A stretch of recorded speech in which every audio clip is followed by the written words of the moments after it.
Doctor صاحب آپ کی بات کی مکمل تائید کرتا ہوں۔ آپ یہ دیکھیے نا کہ آج کی خواتین سوچ رہی ہیں کہ ہمیں آزادی چاہیے۔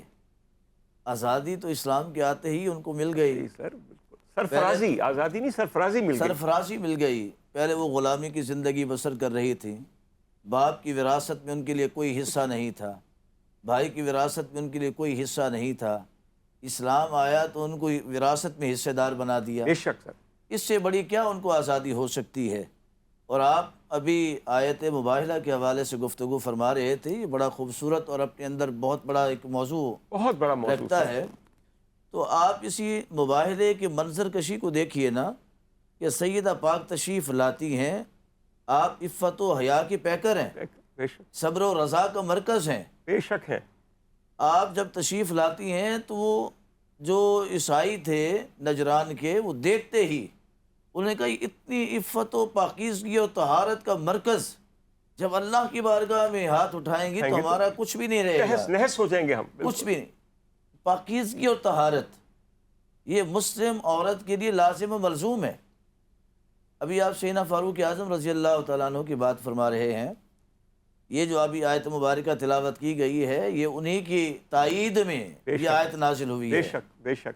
آج کے جو پروگرام میں آیت مبارکہ تلاوت کی گئی، یا ایھا النبی، اے نبی، قل لازواجک و بناتک و نساء المؤمنین، آپ فرما دیجئے اپنی گھر والیوں سے، اپنی بیٹیوں سے اور مسلمانوں کی عورتوں سے کہ یدنین علیہن من جلابیبہن، کہ جب وہ بازار میں نکلیں، گھر سے باہر نکلیں، اپنی چادروں کو چہرے پر لٹکا لیا کریں۔ کیا بات! ذالک ادنیٰ ان یعرفن فلا یؤذین، تاکہ پہچان ہو سکے یہ مسلمان کی بیٹی جا رہی ہے، بے شک، بالکل، یہ مسلمان کی عزت جا رہی ہے۔ سیدنا فاروق اعظم گزر رہے ہیں بازار مدینہ سے، تو چند یہودی لڑکے بیٹھے ہیں چوک میں، اوباش نوجوان، اور ان نوجوانوں کے لیے بھی لمحہ فکریہ ہے کہ چوکوں چوراہوں پر بیٹھ کر گلیوں اور بازاروں میں کھڑے ہو کر آوازیں کسنا، یہ وطیرہ مسلمان بیٹوں کا نہیں ہے، بے شک، یہ مسلمان نوجوانوں کا نہیں ہے، بالکل، بالکل، یہ آوازیں کسنا تو ان اغیار کا ہے بے شک، جن کے متعلق قرآن نے یہ کہا ہے۔ یہودی لڑکے کھڑے ہیں، آوازیں انہوں نے کسی چند عورتوں کو دیکھ کر۔ سیدنا فاروق اعظم گزر رہے ہیں، آپ کی غیرت ایمانی گوارا نہ کی، آپ نے بڑی جلالی طبیعت کے مالک تھے، تو آپ نے ان کو تھپڑ رسید کر دیے۔ اب وہ نوجوان یہ معاملہ لے کر نبی رحمت صلی اللہ علیہ وسلم کی بارگاہ میں حاضر ہو گئے کہ یا رسول اللہ صلی اللہ علیہ وسلم، عمر نے ہمیں تھپڑ مارے ہیں، آپ ہمیں اس کا قصاص دیجئے۔ سیدنا فاروق اعظم کو بلایا گیا، فرمایا اے عمر، آپ نے ان کے ساتھ زیادتی کی ہے، یہ قصاص لینے آئے ہیں۔ عرض کی یا رسول اللہ صلی اللہ علیہ وسلم، میں نے اس وجہ سے ان کو تھپڑ مارے ہیں کہ انہوں نے ہماری بیٹیوں پر آوازیں لگائی ہیں۔ بے شک، بے شک، وہ یہودی کہنے لگا ہمیں کیا معلوم کہ تمہاری ہیں کہ ہماری ہیں، بے شک، کوئی علامت ہو، کوئی نشانی ہو۔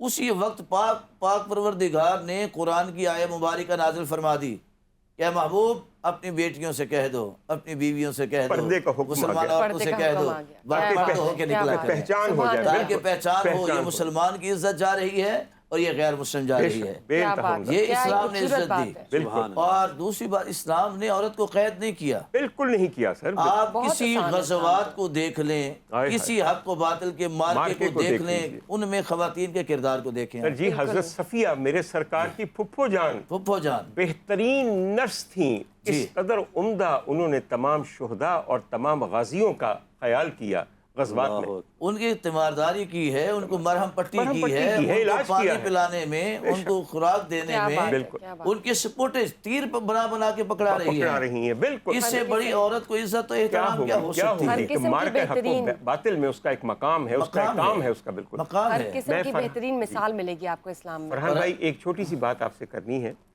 حضور والا، میں اور میری سمجھ کیا، اور اگر میں کچھ غلط کہوں تو میں اس کا معافی کا طلبگار ہوں، اور صرف اپنے اللہ سے، اس کے بندوں سے نہیں۔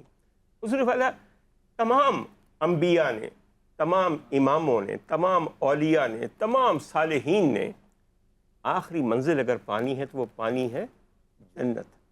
یہی منزل ہے نا جنہوں نے پانی ہے، اور یہ سارے بکھیڑے جو ہیں نیکیاں کرنے کے، ثواب کمانے کے، یہ جنت کے حصول کے لیے ہیں۔ اور حکم بھی فرمایا کہ جنت طلب کرو اللہ سے، طلب کرو اللہ بار بار طلب کرو اللہ سے۔ جی اصل میں یہ ہے کہ عظمت نساء کی سب سے تاباں مثال جو میرے نزدیک ہے کہ وہ جنت جس کا ہر کوئی طالب ہے، جو ہر ایک کی منزل مراد ہے، اس کی مالک ایک عورت ہے۔ اللہ اکبر۔ سر اس کی مالک کوئی نبی نہیں ہے، اس کا مالک کوئی امام نہیں ہے۔ سر جب آپ کہتے ہیں نا خاتون جنت، تو یہ سمجھیے جس طرح ہمارے ہاں خاتون خانہ ہوتا ہے،